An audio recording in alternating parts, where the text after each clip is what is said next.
Alors, pour conclure cette formation vidéo, donc les vérifications sont toutes à réaliser après achèvement des travaux pouvant impacter le système de ventilation.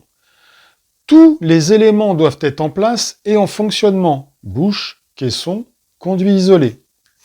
La conformité de vos projets RE 2020 au niveau des VMC se déroulera en deux parties. Une mesure de la pression de toutes les bouches d'extraction et une vérification des points obligatoires. Un seul point non conforme entraînera une non-conformité RE 2020 du bâtiment complet. Alors effectivement, je vais un peu me répéter, le bon dimensionnement du système permettra d'atteindre la pression minimum Pmin lors des mesures aux bouches d'extraction. La qualité de l'installation, les gaines le plus direct possible vers les bouches, le nombre de coudes respectant la conception, montage étanche des raccords, limiteront les pertes de charge qui permettront aussi d'atteindre les pressions minimum Pmin. Alors pour un bon dimensionnement, il est très important d'intégrer tous les obstacles dans vos plans CVC et de noter les coudes, les réductions, les longueurs et les colonnes que rencontrera l'installateur. Le but étant d'être le plus proche possible des pertes de charge qu'il y aura avec le réseau réellement installé. Par expérience, il y a toujours plus de longueur, il y a toujours un petit coude de plus que prévu. Mais si le plan et la réalité diffèrent trop, il y aura plus de pertes de charge que prévu, alors les pressions, les débits ne seront plus atteintes.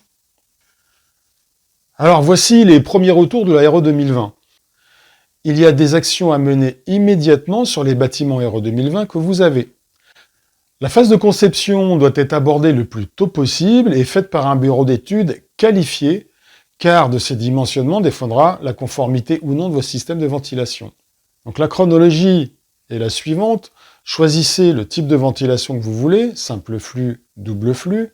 Dessinez en fonction les plans CVC, précis, et dimensionnez ainsi les systèmes de ventilation caisson-gaine avec les références et les puissances.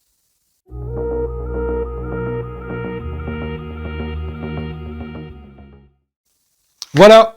Alors, dans le support de cours que vous avez téléchargé en début de formation, vous trouverez un peu plus d'informations que dans les vidéos. Vous trouverez des liens, des textes de loi, de réglementation et des images précises. Alors, dès que nous ajouterons des vidéos à cette formation pour une modification de la loi, de la réglementation, vous serez prévenus. Ainsi, n'hésitez pas non plus à nous contacter si vous avez des points à éclaircir particulièrement. Eh bien écoutez, merci d'avoir suivi cette petite formation et je pense et j'espère qu'elle vous a été très utile. Au revoir et à bientôt.